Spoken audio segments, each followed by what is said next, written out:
La motivación de sentencias, el bisturí jurídico, cómo distinguir entre apreciar una prueba y valorarla. Bienvenidos a este análisis profundo sobre uno de los pilares que sostiene el edificio de la justicia, la motivación de sentencias y el control constitucional sobre los excesos de los juzgadores de alzada.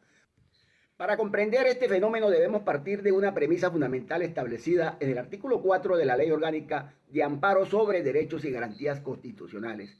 El amparo contra decisiones judiciales no es una tercera instancia ni un recurso ordinario para reabrir debates ya resueltos. Es un mecanismo excepcional que solo se activa cuando un tribunal actúa fuera de su competencia, concepto que la Sala Constitucional de nuestro Tribunal Supremo de Justicia ha expandido para incluir el abuso de poder y la extralimitación de atribuciones.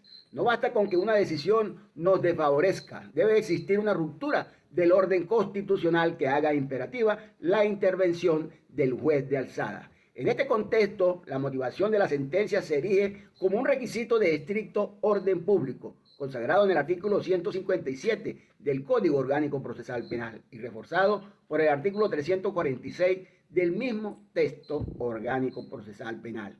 Motivar no es simplemente transcribir declaraciones o enumerar pruebas. Es un ejercicio de construcción lógica y racional que permite al justiciable conocer el camino mental que recorrió el juez para llegar a una conclusión.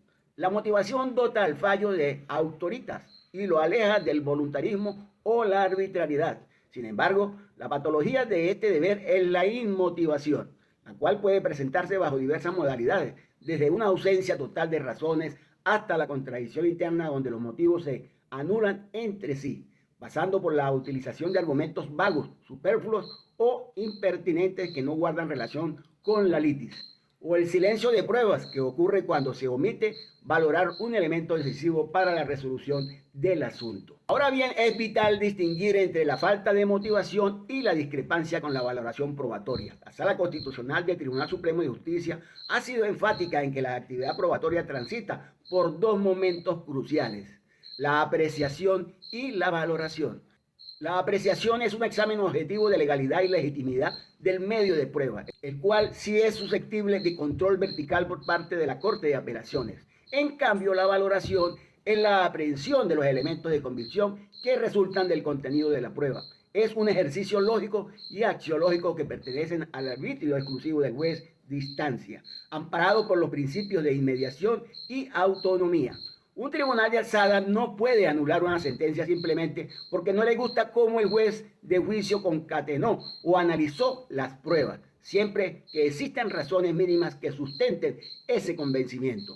En criterios establecidos en decisiones como la sentencia 0136 de marzo del 2026 y la histórica sentencia 889 del 2008, nos enseña que cuando una corte de apelaciones anula un juicio alegando una exigua valoración o una falta de análisis, en una sentencia que se identificó las pruebas y emitió un juicio valorativo, esa corte está incurriendo en un exceso de poder. Al hacerlo, no solo vulnera la autonomía del sentenciador de instancia, sino que lesiona el derecho a la tutela judicial efectiva y al debido proceso de las partes, sometiéndolas a una reposición inútil de la causa sin un fundamento jurídico válido. El amparo en estos casos actúa como un freno contra el decisionismo de las alzadas que pretenden convertir su propia interpretación subjetiva en una regla de anulación, recordando que la motivación debe ser racional y suficiente, pero nunca una camisa de fuerza que anule la libertad de criterio del juzgador que presenció directamente el debate oral y público.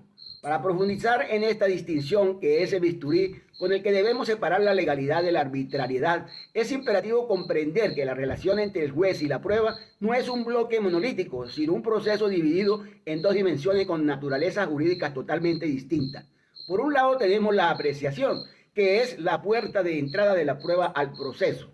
En esta etapa el juez actúa como un fiscal de la legalidad, verifica si el medio fue promovido en el lapso correspondiente, si es lícito, si fue evacuado conforme a las reglas del arte procesal y si es pertinente al hecho controvertido. Es un examen objetivo y reglado. Por ende, si un juez admite una prueba manifiestamente ilegal o ignora una tacha de falsedad, está cometiendo un error que la alzada puede y debe corregir, pues se trata de una infracción de la norma procesal.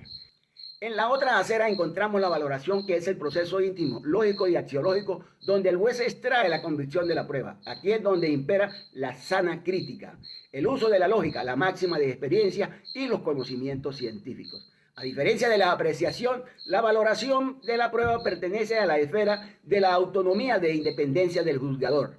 La sala constitucional es tajante. La alzada no puede anular un juicio simplemente porque ella habría valorado el testimonio de un testigo de manera distinta a como lo hizo el juez de instancia.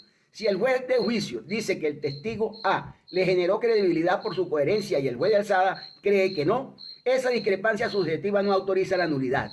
La valoración está protegida por el principio de inmediación. Solo quien vio y escuchó al testigo en el debate oral tiene la legitimidad para ponderar su mérito.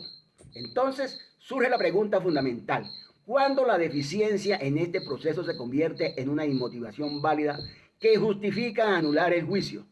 La respuesta no reside en el cuándo valoró el juez, sino en el cómo lo expresó. La inmotivación que anula un fallo es aquella que deja al justiciable en absoluta ceguera sobre las razones de la decisión. Hablamos de una nulidad legítima cuando el juez incurre en el silencio de pruebas, es decir, cuando ignora por completo un elemento probatorio decisivo que fue evacuado, sin decir por qué lo desecha o qué valor le otorga. También hay motivación válida para anular cuando los motivos son contradictorios al punto de anularse entre sí. Por ejemplo, si el juez afirma que el acusado estaba en el lugar del hecho, pero concluye que no hay pruebas de su presencia, o cuando los motivos son falsos o inexistentes, careciendo de toda conexión con la realidad de las actas. La línea roja que la Sala 3 de la Corte de Apelaciones del Área Metropolitana de Caracas cruzó en el caso analizado y que la Sala Constitucional corrigió fue pretender que una redacción exigua o un análisis que a juicio de la alzada fuera insuficiente equivalía a una falta de motivación. Si el juez de instancia identificó la prueba, la describió y explicó, aunque sea de forma sintética, qué convencimiento extrajo de ella, el requisito de motivación está cumplido. La alzada se extralimita cuando confunde su desacuerdo con la valoración, que es soberana del juez de juicio. Con una ausencia de fundamentos, anular un juicio bajo la premisa de que la valoración fue escasa es en sí mismo un acto inmotivado y arbitrario, pues la ley no exige una extensión kilométrica de argumentos, sino una racionalidad mínima que permita verificar que el fallo no es producto del azar, sino del derecho. Sala Constitucional del Tribunal Supremo de Justicia, sentencia número 0476 de fecha 14 de abril del año 2026. Gracias por estar acá, gracias por seguirme y como siempre los espero en otro contenido.